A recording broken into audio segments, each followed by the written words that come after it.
Okay. So he says, if the thermistor regulates the refrigerator part by sensing coldness from the freezer, hence why one slides it up and down the fins, then what is regulating the freezer part and how cold it gets?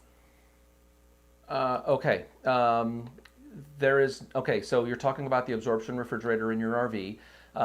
The way I want to clean up some of the understanding of how they presented it and how they understand it. So there is no temperature sensing of the freezer compartment. The temperature sensing is done on the fins of the refrigerator. Different manufacturers have it different ways. Some of your Norcolds, it's the 10th fin over. Some of the Dometics, it's going to be all the way on the right-hand side. You can slide it up and down. But what that's doing is it's not sensing temperature. It's a thermistor, so it's a resistor that's changing its resistance value based off of temperature. And so the control board is seeing a value of resistance change. On the Dometics, you're looking for around 8,000 ohms ballpark. So go to our website.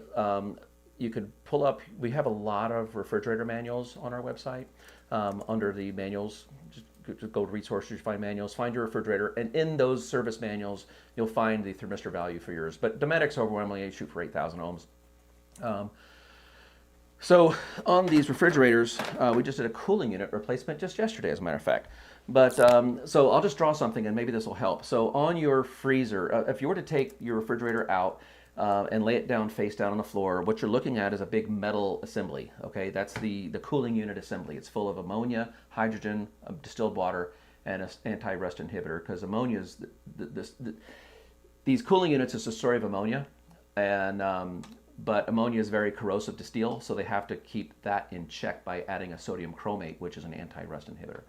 But anyway, so on your freezer, the back of your freezer, if you were to rip the back cooling unit off, you're going to have this zigzaggy thing, okay, that's going to come down like this, and then it's going to go like this, and then it's going to drop down to the tank, okay? So what we have here is this is your freezer compartment, and what we have here is this is your refrigerator compartment. And so this is the tubes that you can't see unless you rip the cooling unit off, but this is where all those little refrigerator fins are, okay?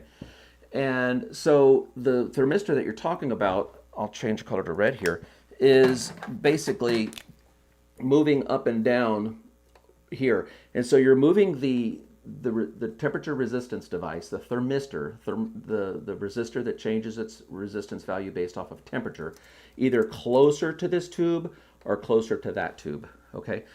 And so that's what you're adjusting. Now, it's one loop that's flowing through this. Up here, you have your high pressure vessel. This is your low pressure. So basically, it's the coldest part. Up here, it's minus 22 up in this area, okay? And where does that come from? That's what happens when ammonia vaporizes. It vaporizes and goes from a liquid to a vapor. It's an exothermic reaction. It becomes minus 22 degrees, and they vaporize that into a hydrogen environment, which acts as like a multiplier, okay?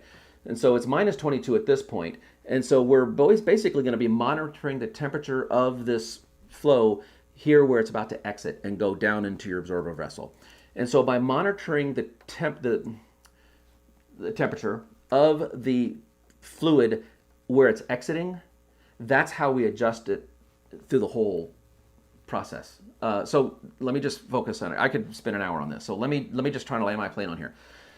So on your refrigerators, you're checking the temperature between the two loops that go through the fins, okay? You're either closer to the loop or farther away, okay? And so what you're looking for is it comes in and loops and goes back out. And so what they're wanting to know is what's the temperature here at the refrigerator, and what they're shooting for, oh, this thing just came apart, 8,000 ohms on a Dometic. Okay, well, there's that problem. 8,000 ohms on a Dometic equals around 37 to 40 degrees is what you're shooting for. 37 to 40 degrees is your target here. So by raising or lowering this thermistor, you're going to read the temperature of this tube coming back from the freezer. And so the temperature of the freezer is a function of the temperature of the refrigerator thermistor. Okay, so let me just go with that. And believe me, I can go on for another 2 hours on these things. They're fascinating. But that's what's going on when you're adjusting your refrigerator thermistor. You're moving it closer or farther away from the tube coming back. And then the very last thing it does is it goes back to the absorber vessel. And I'm going to stop there because I could go on for another. So, okay?